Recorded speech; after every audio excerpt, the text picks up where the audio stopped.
سیدنا ابن عمر رضی اللہ تعالیٰ عنہ سے مروی ہے کہ نبی کریم صلی اللہ علیہ وسلم نے ایک انگوٹھی چاندی کی بنوائی تھی جس کے ساتھ مہر لگاتے تھے اور اسے پہنتے نہیں تھے۔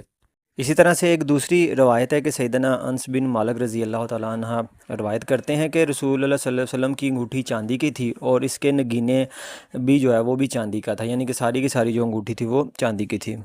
نبی کریم صلی اللہ علیہ وسلم کے پاس دو انگوٹھیاں تھیں، ایک میں جو ہے وہ یمنی حقیق نگینہ جو ہے وہ لگا ہوا تھا، جس کو حبشی نگینہ جو ہے وہ بھی کہتے تھے، کیونکہ یہ جو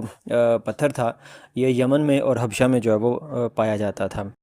اور یہ حضرت مکیب رضی اللہ تعالیٰ عنہ کے پاس جو ہے وہ ہوتی تھی، اور جو دوسری انگوٹھی تھی وہ صرف چاندی کی تھی۔